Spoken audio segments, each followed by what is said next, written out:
On this show, we cover some sensitive topics. Though the obituaries may be outlandish, the people are real. Names have been changed or omitted in order to respect both the deceased and the survived by. While death is no laughing matter, some petty last words can provide some pretty entertaining comic relief.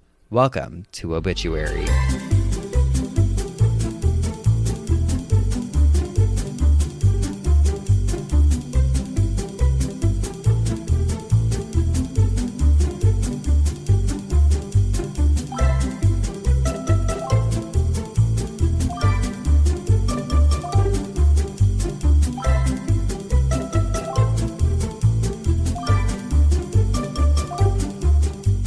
Welcome back to Obituary. I'm Spencer Henry. And I'm Madison Reyes. How you doing? I'm doing well. How you doing? I'm doing well. Guess what? What? You're finally 31. No, I'm 29. No. Yeah. You're 31. 29. Happy Part birthday. 2. Part 3.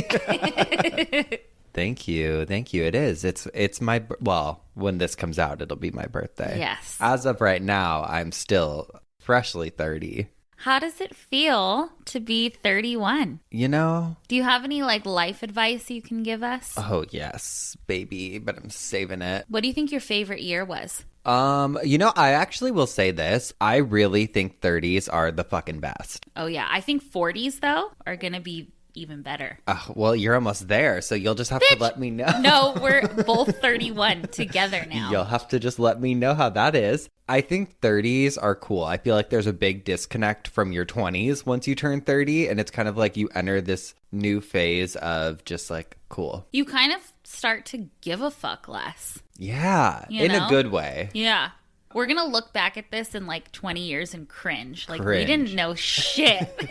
No, I feel like by 30s, you have a pretty good idea of who you are and what your life is looking like. It's okay if you don't have it figured out yet. I feel lucky that this is my life at 31. Mm-hmm. I'm having a great time. I'm so happy. I was up last night looking at famous people's birthdays for March 3rd. Ooh. And you share some cool ones. Okay. So I pulled some of the interesting ones. In 1455, King John II of Portugal was born. I was like, don't say it. No. Don't say it. I tried to find a cool connection, but no. 1831, George M. Pullman was born. He was the inventor of the railway sleeping car. You know, I thought that name sounded familiar. Yeah. We have Fred A. Bussey. That's my nickname. I thought that was appropriate. He was the mayor of Chicago in 1914. Fred A. Bussey. How about that? How about that?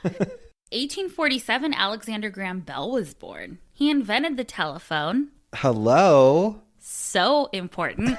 I think one of my favorites that you share is in 1911. Jean Harlow was born. Ooh. 1930s. Maven. Starlet. Yes. Mm-hmm. As a 1930s starlet, I feel like I Yes. can just relate. Yeah. Uh-huh. 1982, Miss Jessica Biel was born. Wow. And lastly, 1997, Camila Cabello. No. I don't like any of these. I don't like it. So there you go. Nothing against them, but thank you for that. But you know what? I was looking at a list and so many of them were creatives, which is pretty interesting. Yeah. Either, an inventor. You're looking up famous people. They're probably going to be creative. Some people were famous for being the mayor, though. Ugh, You know what I mean? we love mayors. But a lot of them were actors, actresses, playwrights. Podcast hosts. Totally. Sure. Last year, famous birthdays shouted me out and told me happy birthday. I've never No felt so way. famous in my life. Oh my gosh, how cool. And on the website, I don't know who does these. Mm-hmm. There's I can't wait for someone to make one for you. But Oh, God. someone sent me it. I think it might have been my brother who first sent me it. People will go onto that famous birthdays website and they'll write bios and write about you. And I'm like, where does this information come from? Mm-hmm. It also said forever that I was a year younger than I was, and I loved it. But I've been alerted that that's changed and somebody updated it. But yeah, I mean, there's all kinds of things online. And they do like net worth and stuff, and it's not accurate. No. I am worth way more than $5 million. Does it say that? Can we Google it right now? Yeah, let's Google it. Spencer Henry. Oh, you're one of the things. And Madison Reyes. Spencer Henry net worth. Oh, this says... Oh, this one says I'm born in 1992. Spencer Henry net worth, blah, blah, blah. Spencer Henry is a famous... Spencer Henry is a famous podcast host who was born on March 3rd, 1992 in United States. Podcaster gained fame for his podcast Cult Leader. Spencer is one of the richest podcast hosts. Oh my God, news to me. Enlisted. Oh my God, then why don't we have a studio? Hey, why are we in this house?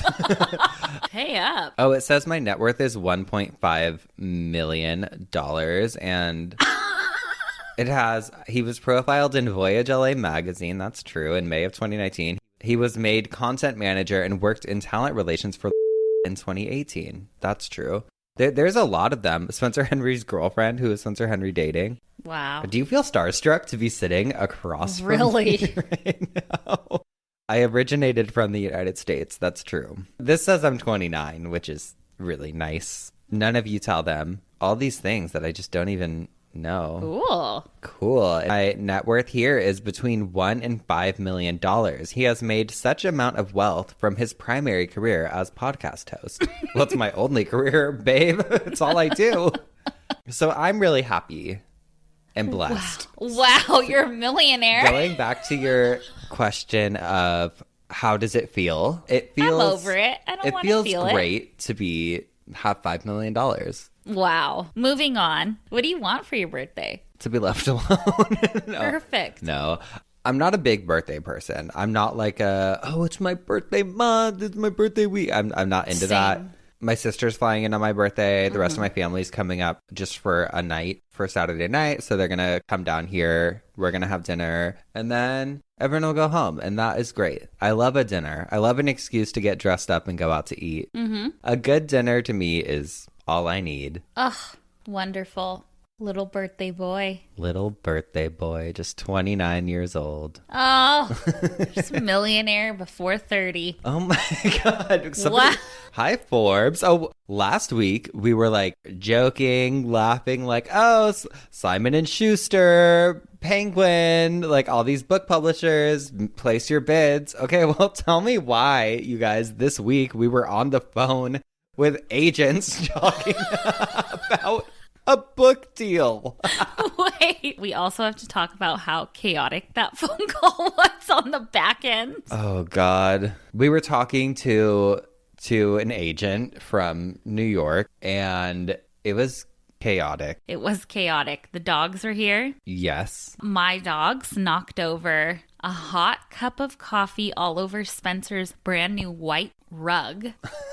And it was just pure chaos. No, but that phone call was very exciting. I'm like, it seems like one of those things I'm like, we shouldn't talk about it till it's like happening or till like we have something. I like to bring them along though. Yeah. Like you guys gave us such an overwhelmingly amazing response to us even mentioning a book that... And it'll take a while. Kicked our ass into gear. Totally. It put a fire under our ass, and it's going to take time. We want to do it right. Oh, it's probably like a year out. Yeah. But when it comes... Y'all better be ready. You better fucking buy it. Y'all better be ready to read.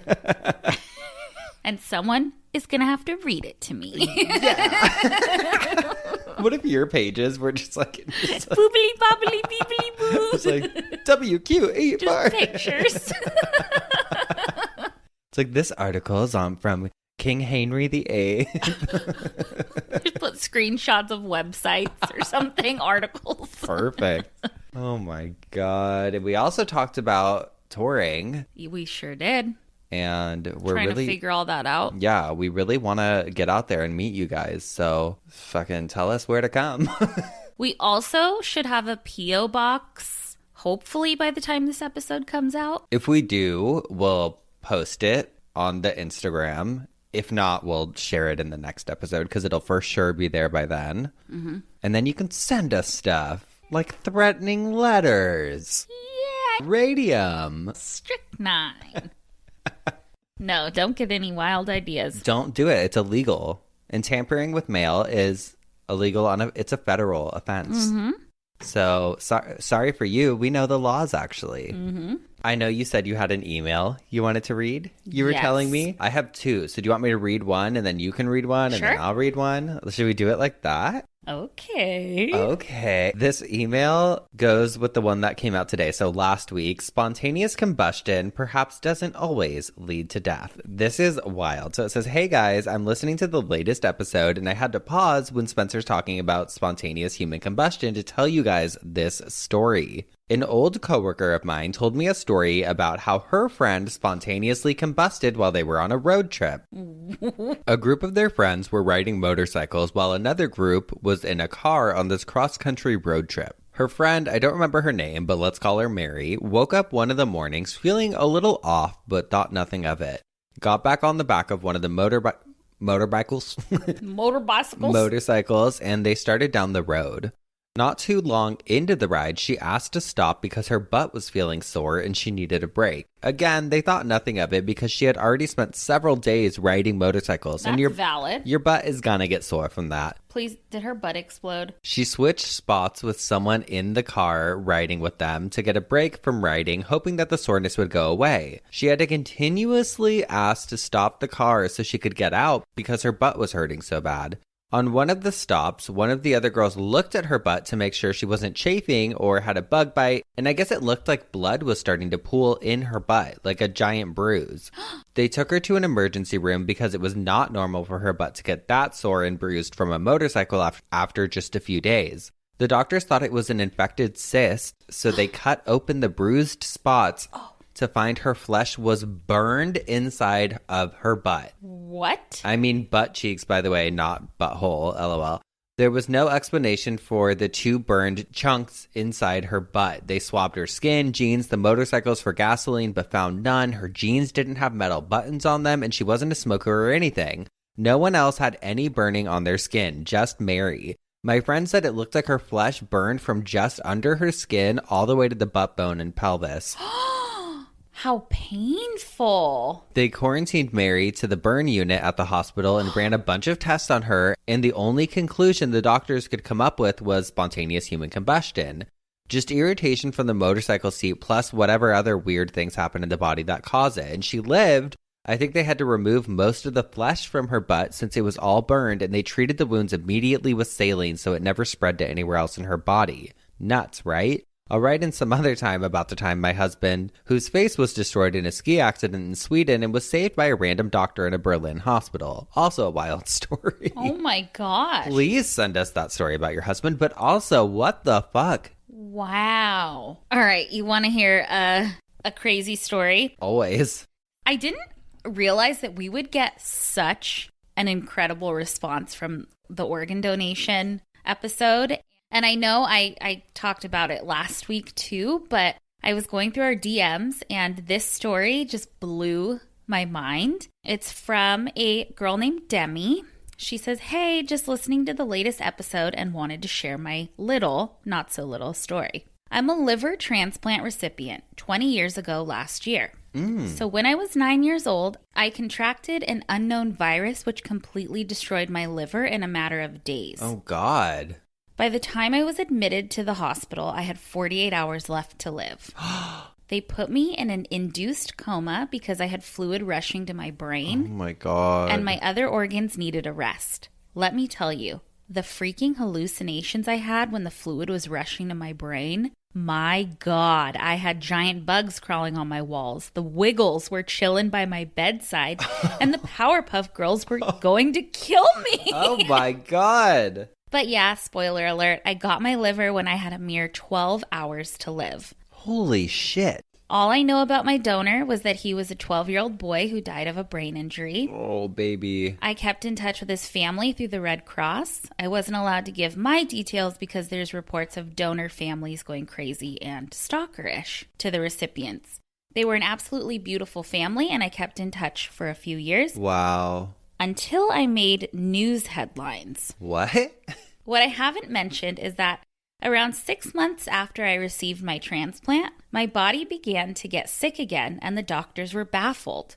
I was admitted back into the hospital and they ran a bunch of tests on me. They thought my body may have been rejecting my liver or something, which is true to an extent. My doctor had some crazy idea, just kidding, he's a freaking genius, and took me off my immunosuppressants, which are the anti-rejection drugs, to see what happened. And you know what? My weak-ass red blood cells went into battle with my liver's red blood cells, that of the donors, and there was an epic battle. But alas, my red blood cells lost the fight, resulting in my donor's red blood cells overtaking my entire body, turning my blood type from O negative to O positive. What? I didn't even know that could happen. Yeah.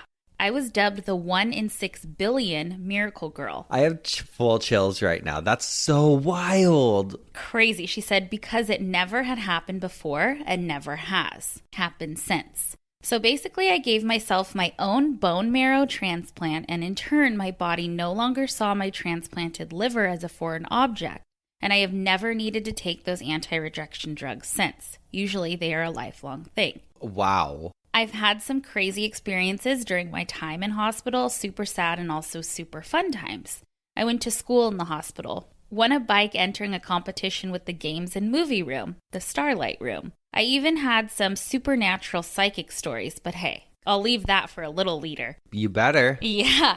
If you guys wanted to know anything about the recipient side of organ donation, I'd be more than happy to share. And then she sent pictures. Sweet girl. Oh my, there she is, the miracle baby. The miracle girl.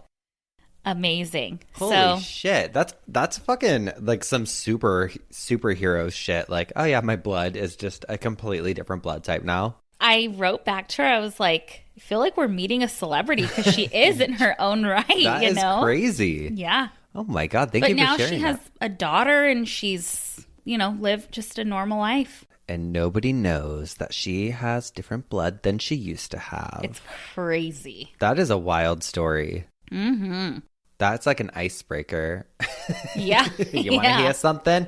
Totally. You want to hear about my blood? You want to hear how I went from O negative to O positive? Do you know what? Talk about turning a negative situation into a positive situation. Oh, there it is. Wow.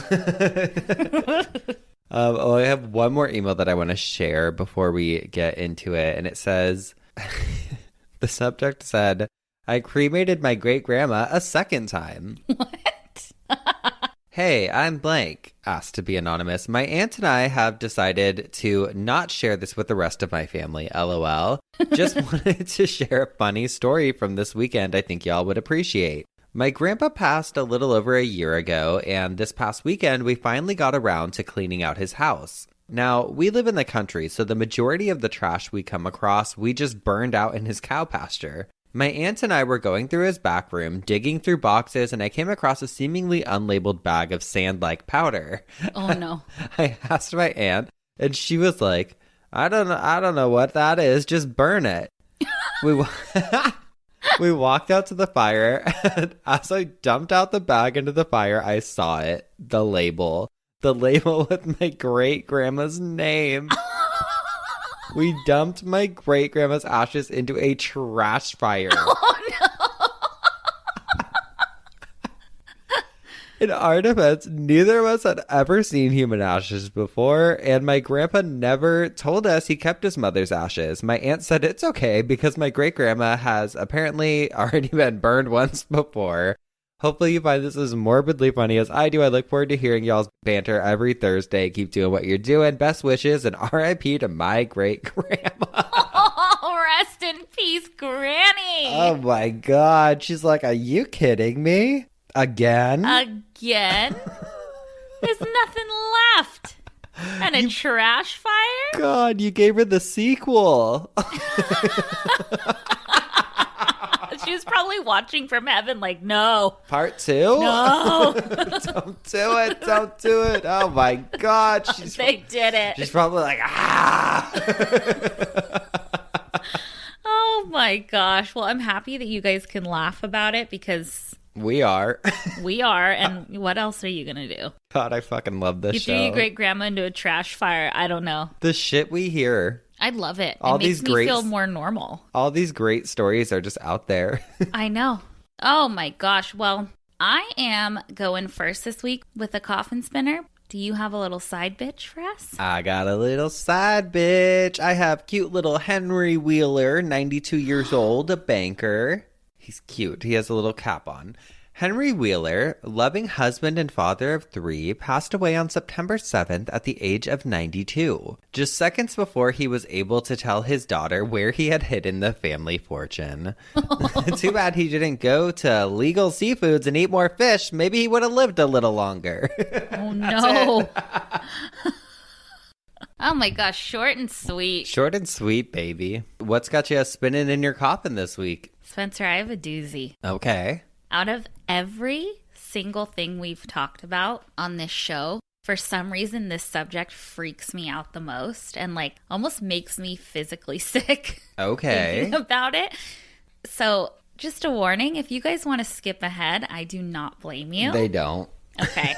And, but it's an incredibly interesting subject, and this is obituary. Spit it out. We're going to talk about necrophilia. Oh, fuck yeah.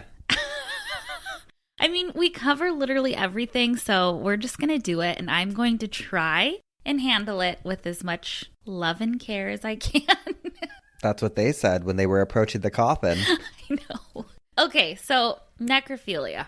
According to Oxford dictionaries, it is the sexual intercourse with or attraction towards a corpse or corpses. Necrophilia is derived from 2 Greek words. One is nekros, meaning dead body or corpse, and philios, meaning love and attraction to.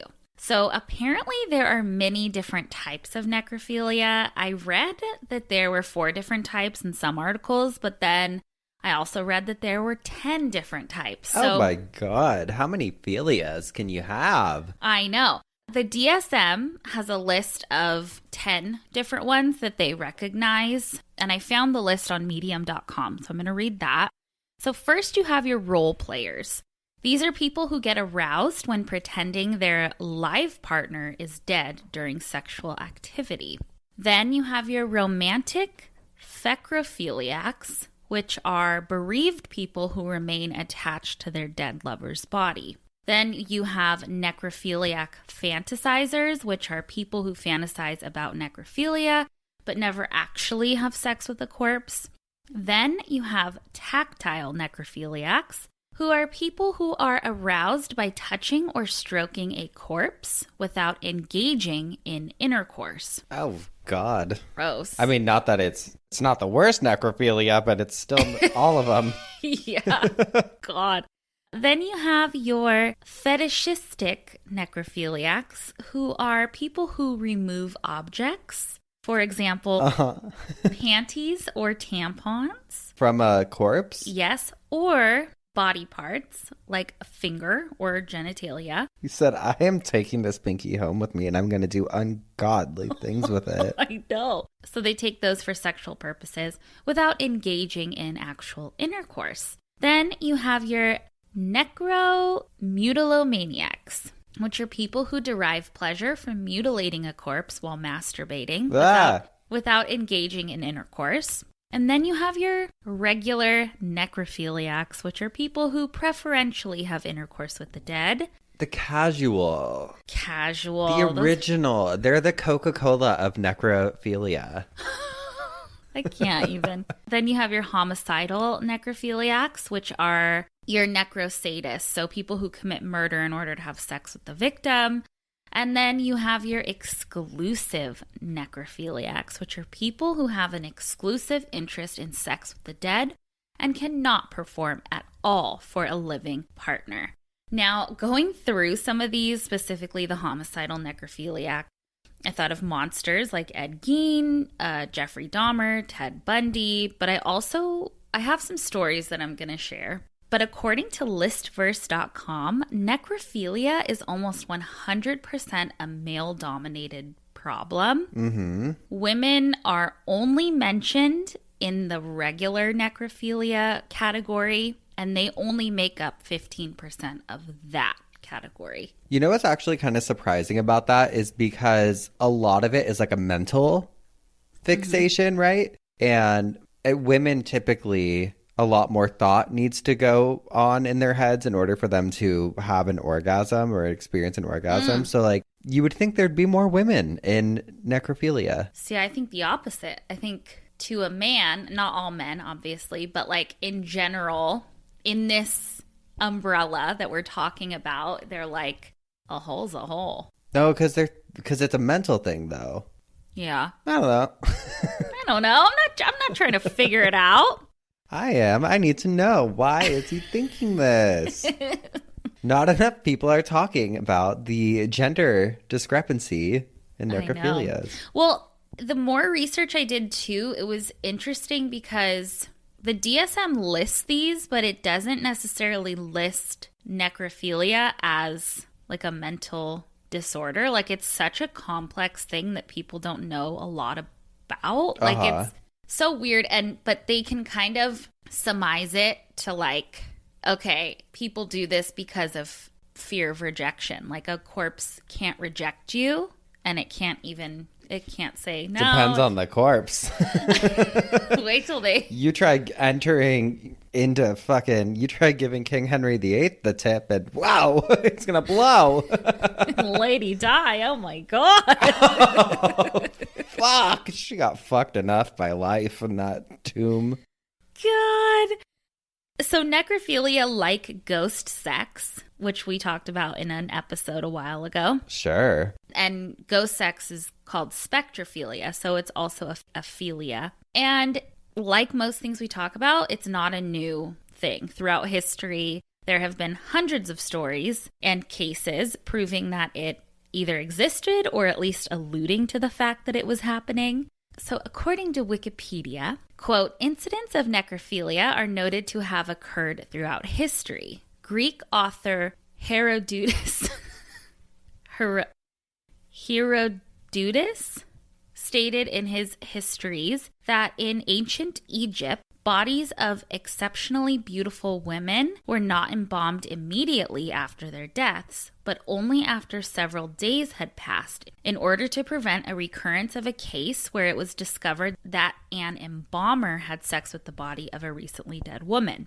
According to the Babylonian Talmud, King Herod of Judea desired a certain maiden and, after she killed herself to avoid marrying him, preserved her body in honey for 7 years. Some say that he embalmed her in order to have intercourse with her. Others say that he did not have intercourse with her. Roman Jewish historian Flavius Josephus, whose works are the main source of Herod's life and character, says nothing about any necrophilia in his part. Remains of pottery from the Mochi civilization represented dead skeletal figures engaged in sexual intercourse with living humans.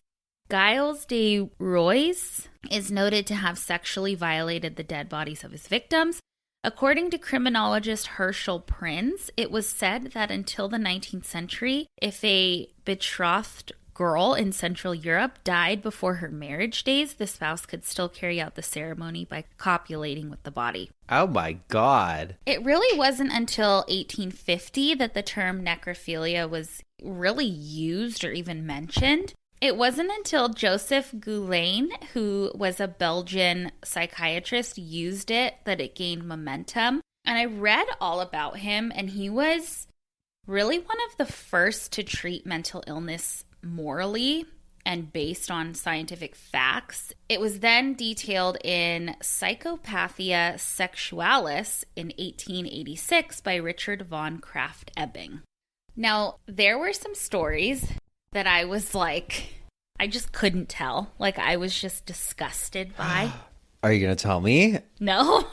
Come on. I'm gonna talk about 3 different stories, and they're not as gruesome as some of these other stories that I've heard, but they're bizarre and so interesting. So the first one I'm going to talk about is Sergeant Francois Reese Bertrand.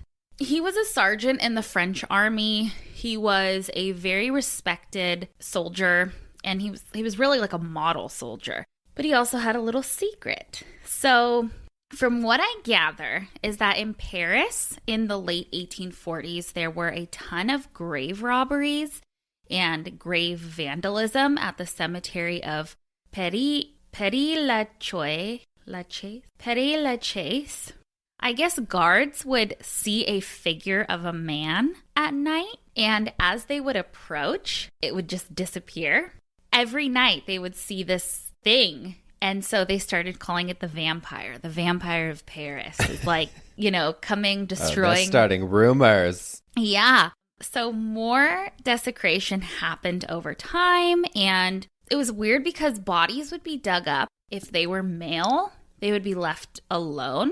But if they were female, the bodies would be mutilated. So they were like finding them in the area. In the cemetery. Okay. More desecration happened. Authorities were getting pissed, and more surveillance and guards were there. So the vampire of Paris switched cemeteries. So now there were sightings of this figure at the Montparnasse Cemetery.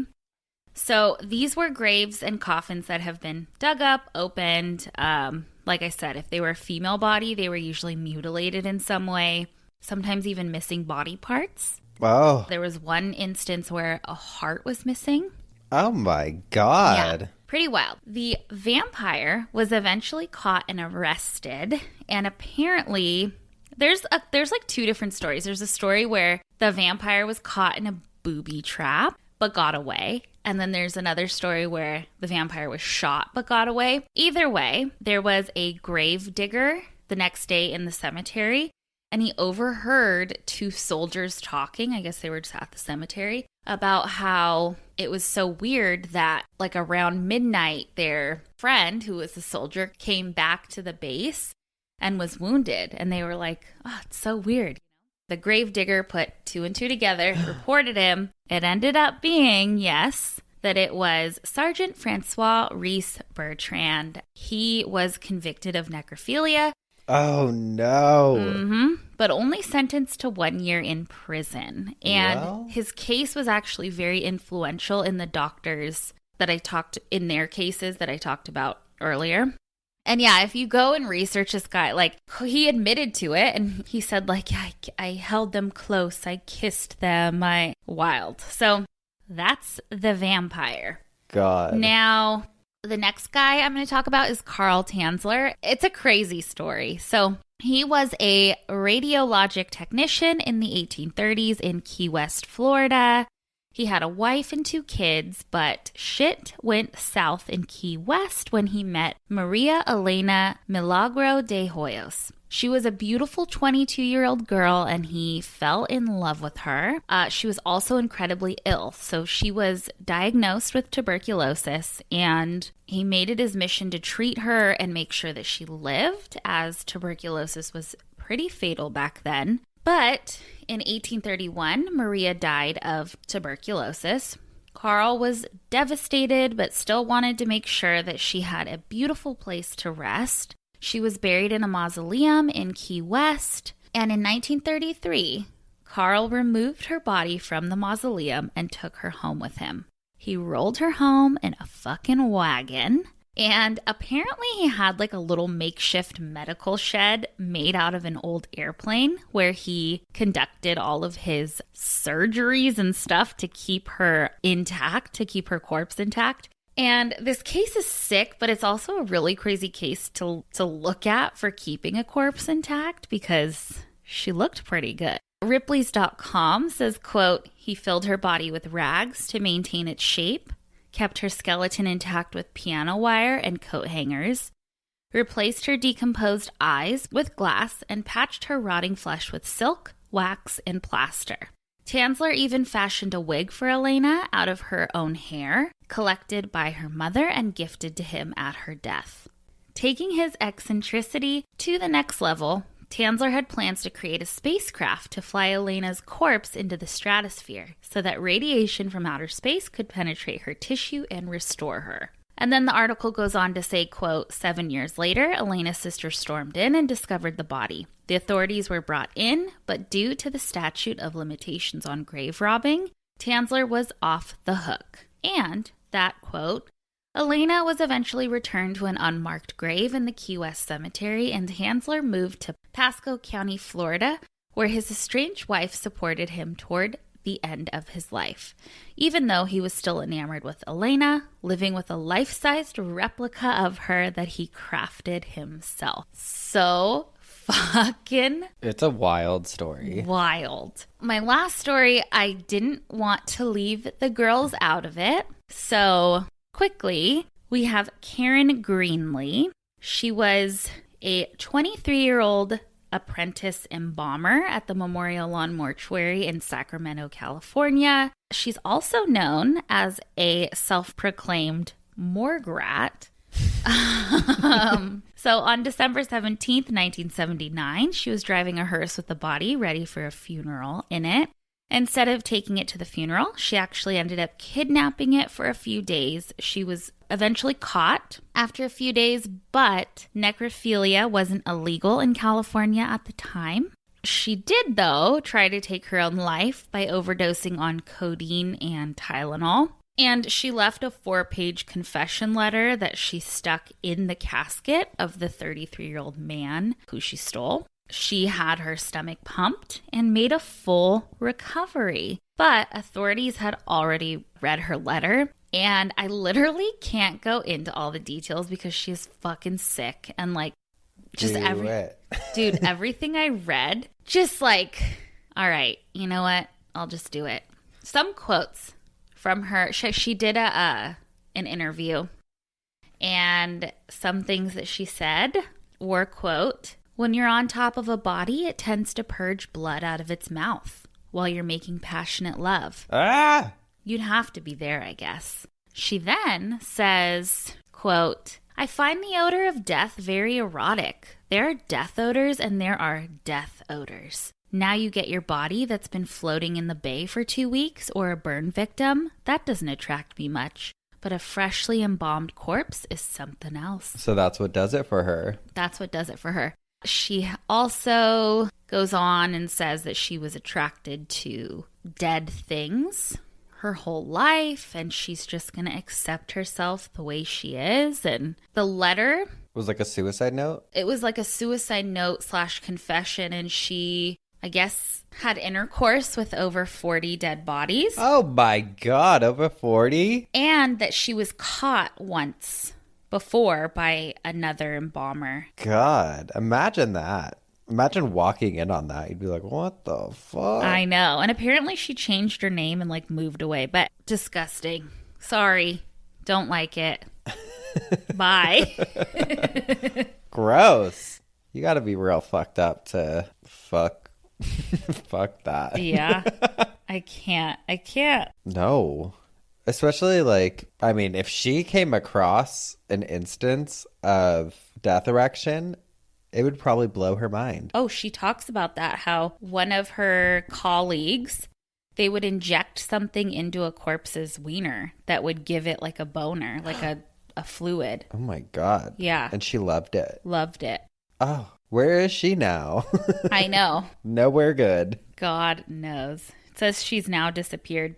I can almost wrap my brain around someone like a Carl Tanzler who was just in love. Or like, okay, let's say, you know, your partner or your husband or your wife, like they pass and just you're grief stricken and you just can't let go of their body. Like I'm not saying I condone that or would ever do that. No, but what are you saying, Madison? Oh!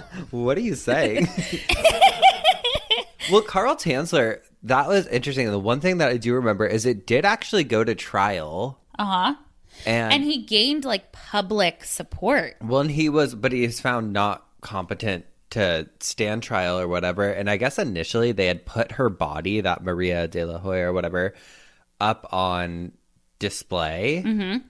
Yeah, like 4,000 people went to see it. And then they hid it. Crazy. It's just weird. Did you see pictures of the doll he made, the recreation or whatever? Yep. You got something wrong with ya. But people felt bad for him, and there's like a part of you that could almost... But you also, it's like, we only heard his story. We don't know if she actually had any sort of infatuation with him or friendship. So, could have been in his head. He was just a gross, Well, he apparently hear her like calling to him. Yeah. From the grave. Like, oh my God. Creepy.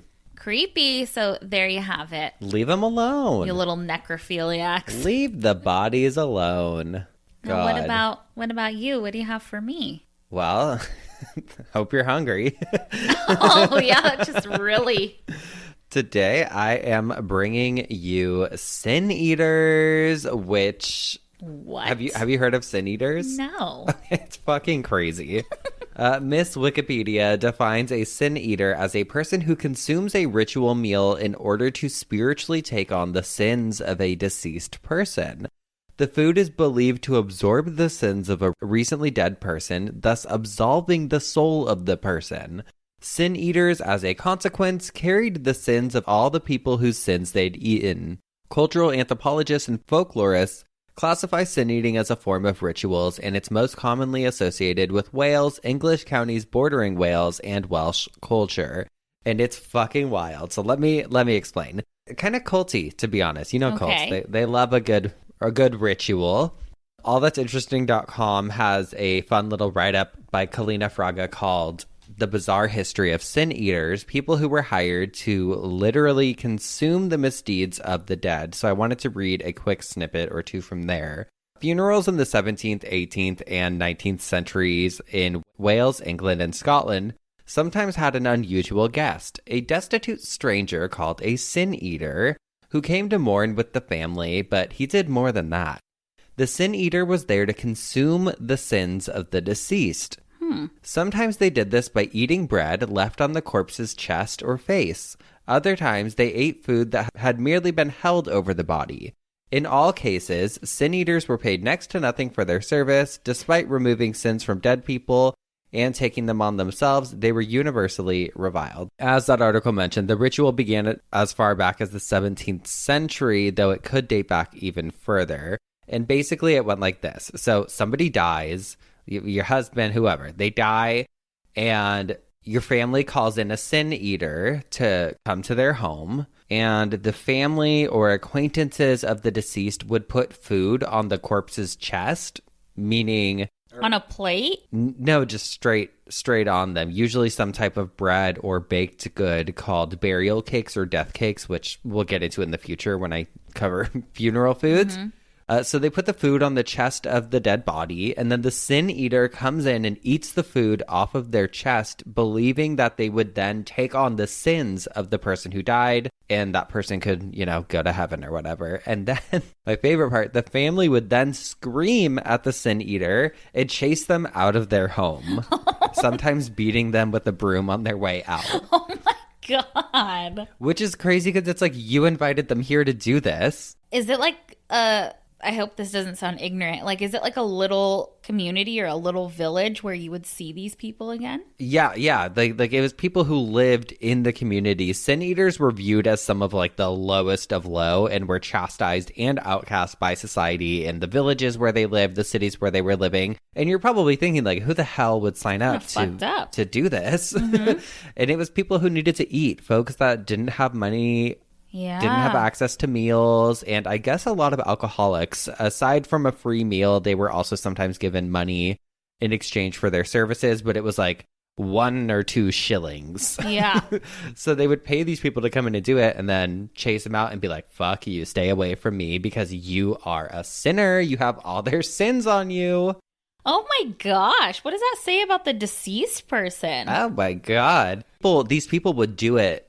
Well, it's not like you eat someone's sins once. It was like people would do it all the time. Like, so they would do it to multiple different people. So they were just walking sins. Oh, they're taking everyone's sins on. Wow. I know. The practice began to fade out in the 19th century, and the last known sin eater was a man named Richard Munslow, who wasn't even down on his luck. He was actually like a kind of successful farmer, and I guess he performed the ritual after losing his 3 children because he wanted them to die pure. Oh, what? His 3 children, I don't know if there was an accident or what, but they passed away. I thought you meant he killed them. No. Oh, okay, So, yeah. Different. I don't know. You know, like weird serial killers, like I wanted them to die pure. No. After his death in 1906, the practice apparently came to a halt. I saw another thing on gizmodo.com that said people typically hired a sin eater in situations where the deceased died unexpectedly. So maybe they didn't have time to sit there with a priest and repent or ask for forgiveness. It was more of like a sudden thing, and they just wanted to make sure that they'd go to heaven. But it's very classist and... Oh, please, yeah. That is so interesting. I gotta look into... I know there's like burping. When I was reading about this, I'll tell you offline, because off the air, because there's a few different things that people do in other cultures that are a similar concept. It's not eating the food off of them, but yeah, it's practicing different techniques to release their sins before or after they passed away. Wasn't it? Who knew about fucking sin eaters? That is crazy. Random. It was a random stumble upon. I love that. Those are always the best. Because then you kind of go on this personal deep dive of like, what the fuck is going on here? Yeah. I'm like, necrophilia, sin eaters? What more could you want? Combine the two and you got yourself a sandwich. Truly. Mm-hmm. Do you want to eat before or after? Horrible, horrible, horrible. Oh, please. Oh, please. What else do we do on this show? Obituaries or something? Oh, yeah. Do we need to take a little snack break? Sure. We'll be right back. And we are back. Today's obituary is for a woman named Pink. Well, that's her nickname. Her real name is Mary A. Mullaney. And the obituary goes as follows. If you're about to throw away an old pair of pantyhose, stop. Consider Mary Agnes Mullaney. You probably knew her as Pink, who entered eternal life on Sunday, September 1st, 2013. Her spirit is carried on by her 6 children, 17 grandchildren, 3 surviving siblings in New Jersey. And Jersey. Where's our Jersey babes at? Hey! Why did you just fist bump? Yeah. Where are our Guidos and Guidettes at? Where are our meatballs? We are meatballs. And an extended family of relations and friends from every walk of life. We were blessed to learn many valuable lessons from Pink during her 85 years. Among them, never throw away old pantyhose. Use the old ones to tie gutters, child-proof cabinets, the toilet flappers, or hang Christmas ornaments.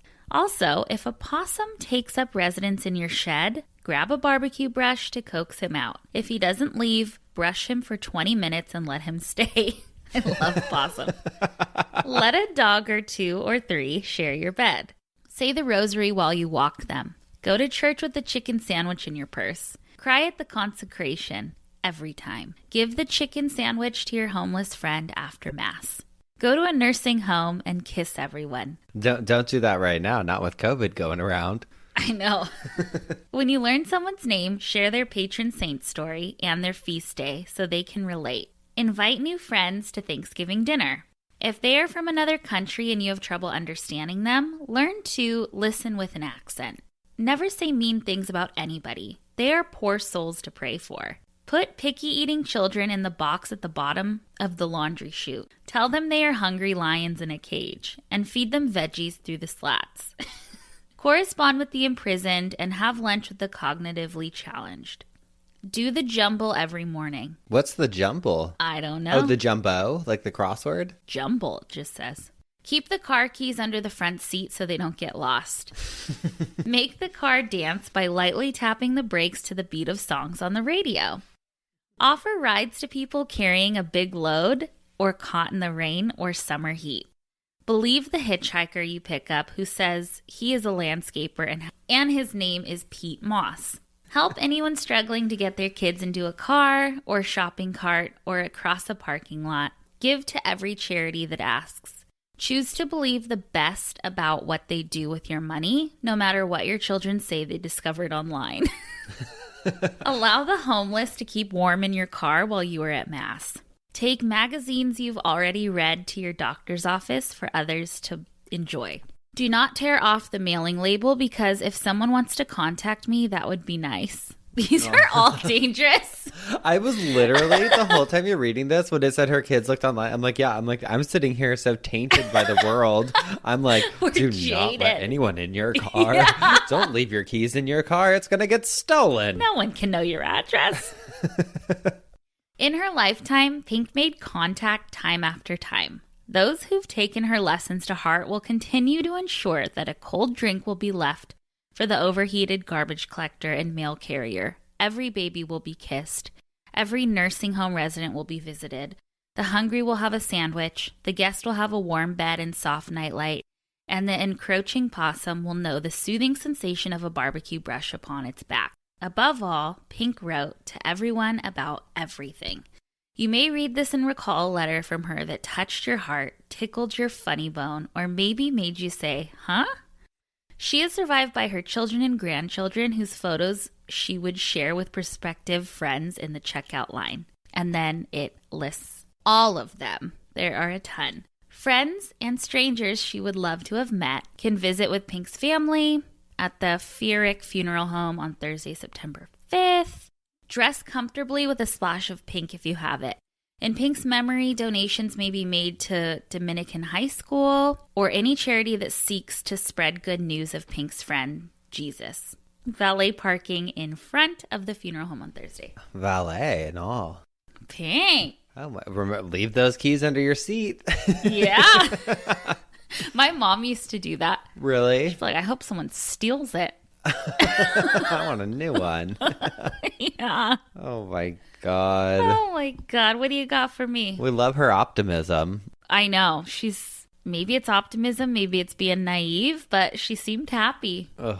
Well, I have the obituary for Connor Stephen Betts. Okay. A funny, articulate, and intelligent man with striking blue eyes and a kind smile. Connor Stephen Betts, age 24, of Bellbrook, passed away Sunday, August 24th, 2019. He was born October 28th, 1994, to Moira Kathleen Kofer and Stephen R. Betts. He was employed as a grill cook for Chipotle in Centerville. Beginning at an early age, Connor was an avid reader. His summer year, going from kindergarten into first grade, he read the first Harry Potter book. When he was 11 years old, Connor was a huge fan of Brian Jacques and got to meet him at a book signing. As he got older, he loved reading fiction, alternative history books, and keeping up to date on current politics. Connor's early summers were spent swimming with his local swim team, camping with the Boy Scouts, and playing the baritone at the high school marching band. When Connor wasn't reading on his Kindle or playing his Xbox, you could find him watching his favorite show, Bob's Burgers. Connor loved music of all different kinds, especially electronic dance music. He was a great singer and took pride in being the lowest bass singer in the Wright State Men's Choral Group. He was studying at Sinclair Community College. Connor was preceded in death by his beloved Nana. He is survived by his parents, grandparents, aunts, uncles, cousins, and many loving friends. Connor will be missed immensely by his friends, family, and especially his good dog, Teddy. Oh. Well, they neglected... I have been looking at you like, is this it? They neglected to mention one pretty major detail about Connor. He was a mass murderer. What? August of 2019. Yeah, you were looking at me weird when you said his name, like I was supposed to know. I didn't know if you would know or not. In August of 2019, he shot and killed 9 people, including his brother, and wounded 17 others in the process at the entrance of Ned Pepper's Bar in Dayton, Ohio. What the fuck? I know. I've said it before. Obituaries are for the living. It's to help. Yeah, I mean, it's a death notice. You're letting people know, but the writing part of it, sharing that person, that's for the people that are alive and in memory of them. And a lot of times I've noticed serial killers, murderers, their families usually just won't say anything at all. If there's an obituary for them, it's because a newspaper or some sort of reporter put something out there about it. And I don't, okay, it's a blurred line because of course it's not his family's, direct fault. They're not responsible for his action, and families of the people that commit these heinous acts are also, of course, victims of a terrible circumstance. Yeah. I just watched, like a couple months ago, one of the moms of one of the Columbine shooters. My God. She did a TED Talk. The TED Talk, yeah. So moving. Uh-huh. This kid's mom? Denial. Yeah, and I think she was in denial, and they said, like, when they went to their house, I guess they found all kinds of stuff in his room that alluded to something like this would happen. Yeah. So it's like, again, I'm not blaming the family at all. I know. It's but such I'm a touchy thing, I know. But what I thought it was interesting, because I found it when I was going through obituaries, and I'm like, wait a second. I'm like, this is just like an obituary you would write for your sweet, good boy. I'm almost like, I need to hear it again. Right? Hit you with a twist, huh? Yes. When you were reading it, I was like, okay, when is this going to be funny? Or like, when is this going to be interesting? What's interesting about this one? Well, no, because I think I don't even know where I found it. I think I was just literally looking at different obituaries online, and then I think someone had posted it on Reddit, like, hey, look at how weird. And people were writing things like, well, it's not the family's fault, or like, I have a loved one who was a murderer, and I still loved them, which I get. Like, a parent's love for their child is something endless, is so strong. But I'm like, I don't know. I mean, I would give my kid a scathing one if I was going to give him anything. I feel like he's grounded for life. God. Crazy. Wow. I guess it's weird to see such a normal obituary for somebody who did something so fucking heinous. Awful. Yeah. Holy cow. That just blew my mind. And now, I've thought about doing it for a coffin spinner before. Like, what happens when somebody kills someone? Like, do they write because sometimes they'll do an obituary for a killer or somebody for a convicted murderer or someone who committed a murder. But weren't we watching something on, who was it? What serial killer was it? And it was his sister. Who was the guy who liked clowns? John Wayne Gacy. Yes, it was his sister was on like Dr. Phil or one of those. Uh-huh. I feel like we were watching an interview about it. We did. And she was like, he's my brother. Like, I don't condone anything that he did, but it's so complicated. Well, yeah, I would never judge somebody for still loving their, I mean, if I found out you had been secretly murdering people, I would still love you as Madison, but I'd be like, hey, that was really fucked up of you to do. I don't know.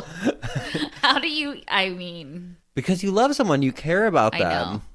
I know. That's like something I'm learning is like two things can be true at the same time. Yes. You know what I mean? Yeah. They can be a horrific murderer, but they can also be your son that you love. Your son and your spouse that you love. Let's just bring it back up. Let's bring it back up. Okay. And now it's time for some dumb ass criminal. Oh, I forgot it. Do it again.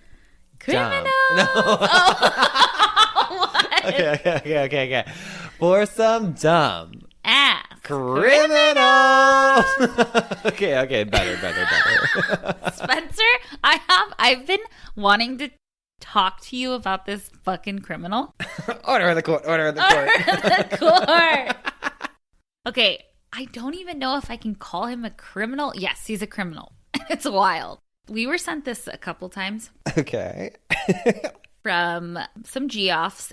It's a Facebook post. Okay. I'm just going to read it from Strange Planet. It says, when Minnesota police responded to noise complaints after 58-year-old Dwayne Johnson threw a meth-fueled death party for his ailing wife.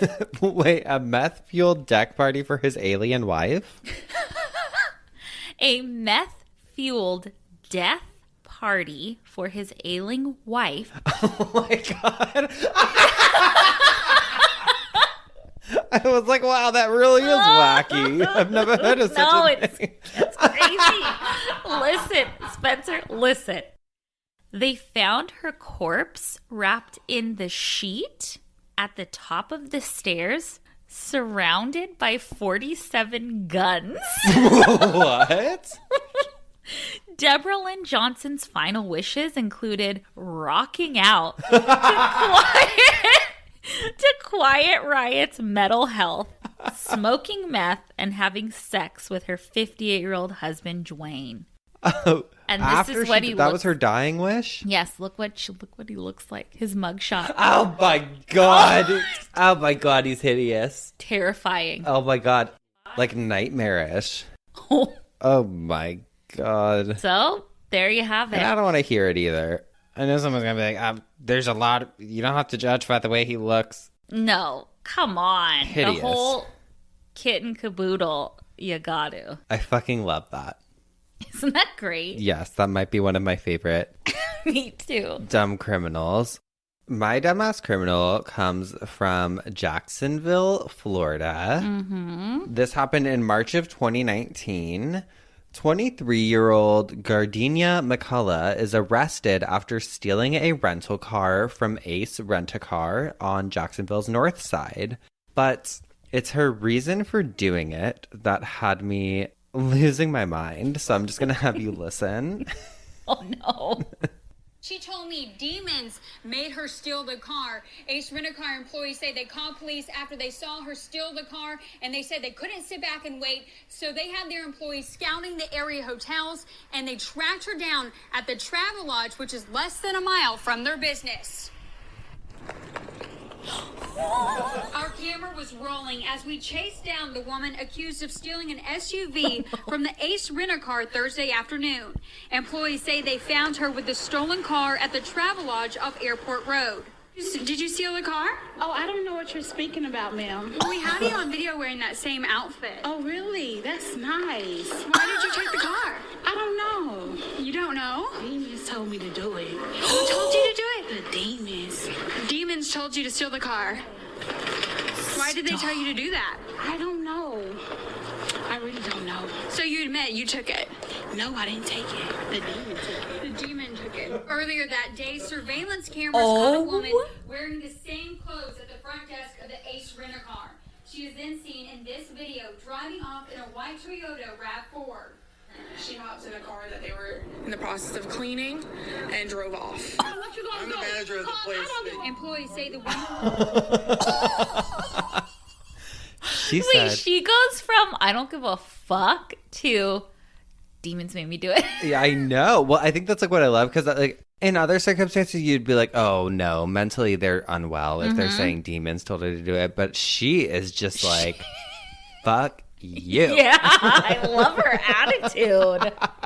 Oh my God, I love shit. her. Well, Demons made me do it. we'll see you next time when I'm a little wiser, A little older. a little older. A little more loose and wrinkly. Yes.